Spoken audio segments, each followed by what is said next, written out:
Satu drone murah bisa memaksa sistem pertahanan jutaan dolar menembak. Dan itulah awal dari strategi Iran.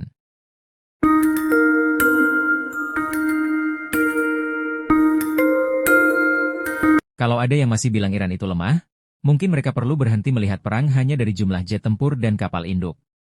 Karena yang sedang dimainkan Iran hari ini bukan adu otot, tapi adu hitungan. Perang Juni 2025 lalu sudah memberi gambaran jelas.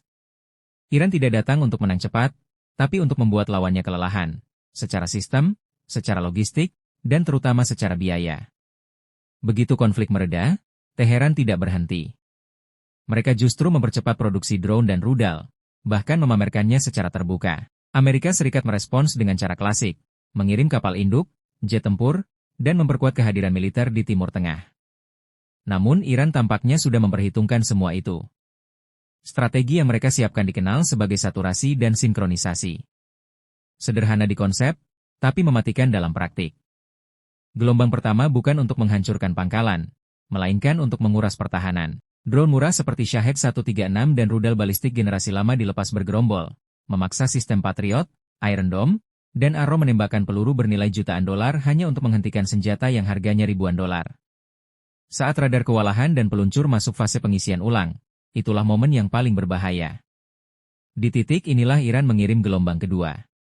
Rudal jelajah terbang rendah mengikuti kontur bumi, rudal balistik dengan umpan palsu membingungkan radar, dan ketika pertahanan benar-benar tertekan, senjata pamungkas dilepaskan, rudal hipersonik Fatah. Dengan kecepatan dan kemampuan manuver ekstrim, waktu reaksi lawan dipangkas menjadi hitungan menit. Inilah inti perang asimetris Iran. Bagi mereka, kuantitas adalah kualitas. Bukan soal berapa banyak yang berhasil dicegat, tapi berapa yang lolos, karena satu saja cukup untuk mengubah perhitungan politik dan militer. Dan yang paling krusial, strategi ini menyasar titik sensitif Amerika Serikat, biaya dan keberlanjutan perang.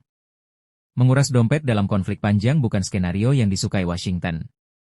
Jadi pertanyaannya bukan lagi apakah Iran bisa melawan Amerika Serikat secara langsung. Pertanyaannya adalah, berapa lama Amerika Serikat sanggup bertahan dalam perang yang setiap detiknya sudah dihitung dengan kalkulator oleh Iran? Pada akhirnya, strategi Iran tidak bertumpu pada siapa yang paling kuat secara teknologi, melainkan siapa yang paling mampu membuat perang menjadi terlalu mahal untuk diteruskan. Di medan perang modern, kemenangan tidak selalu ditentukan oleh kehancuran total, tetapi oleh siapa yang lebih dulu kehabisan peluru, uang, dan kesabaran. Menurut Anda, apakah strategi drone murah untuk menguras pertahanan mahal ini cukup efektif untuk menahan Amerika Serikat dan sekutunya? Atau justru akan memicu eskalasi yang lebih besar dan berbahaya di Timur Tengah?